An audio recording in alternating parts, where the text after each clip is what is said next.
Hi, greetings, fellow hunters. Well, our look at Supernatural Season 1 now continues on with the episode Hell House. A group of teenagers in Richardson, Texas visit a reputedly haunted house, but the thrills turn tragic when they find the body of a girl hanging in the cellar. However, by the time the police arrive, the body is missing.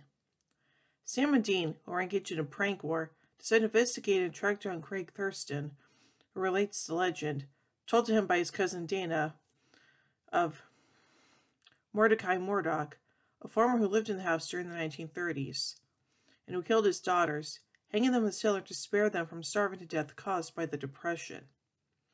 Sam and Dean visit the house, which has symbols painted from many different origins freshly painted on the walls and floor. While searching the house, the boys run into Ed Zedmore and Harry Spangler, paranormal investigators, who run a website called Hellhound's Lair.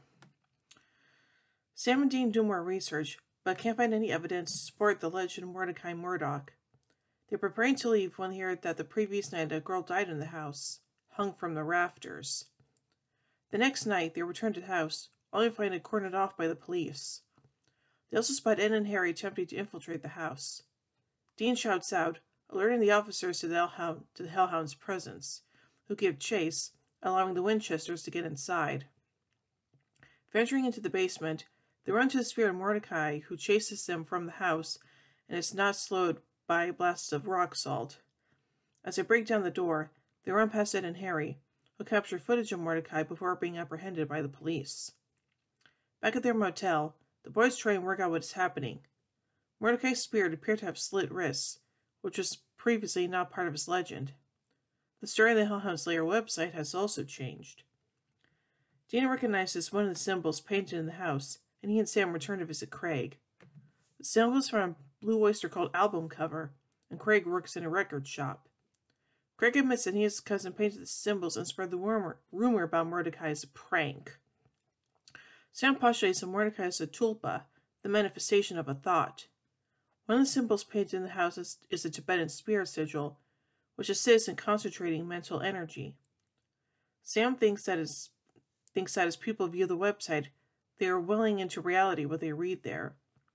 In order to kill off Mordecai, the boys tell Ed and Harry that they have found out that being shot with iron rounds will kill him. They wait for the boys to post on their website and have people view it so that it becomes real. Sam and Dean return to the house to finish off Mordecai, but Ed and Harry are there and tell them the server crashed, so the new legend will not manifest. As Mordecai attacks them, Dean sets the house on fire, figuring that without that part of the legend, Mordecai won't exist. Sam and Dean farewell Ed and Harry, Sam with a prank call from Hollywood producer and Dean with a fish in the back of their car. The boys call heart to their own prank war, for now. So anyway, let's take a look at some continuity surrounding this episode. This is the first appearance of Ed Zedmore and Harry Spangler, but definitely not the last. And now on to some trivia surrounding this episode. This is the first episode to air on Thursday nights on the WB, replacing Everwood on Thursday nights. At the record shop while Craig is telling the story of the Hell House, Dean is browsing, pulls out a record by Kansas, Point of No Return, foreshadowing the use of the Kansas song Carry On Wayward Son throughout the series. The names Ed Zedmore and Harry Spangler are references to the characters Winston Zedmore and Egon Spangler from Ghostbusters. Dean's shout of, "Who are you gonna call?" is a popular quote from the same movie. And now finally onto some errors. At 9 minutes and 57 seconds, they mention a sigil of sulfur, but show a symbol of a cross inside a circle, which resembles a sun cross. Around 34 minutes to 56 seconds to 34 minutes to 57 seconds, you could see a camera or microphone guy in the bottom right corner of the screen. This happens when Dean and Sam shoot the ghost and then split up, leaving Ghostfacers asking each other, "Did you get him? He's gone." So, yeah.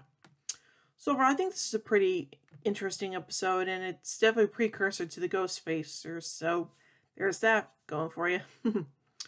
So, overall, I give Hell House 3 Angel Blades out of 5. Well, anyway, tune in next time as we take a look at Something Wicked. Ooh. So, until then, Carry on, my wayward sons and daughters.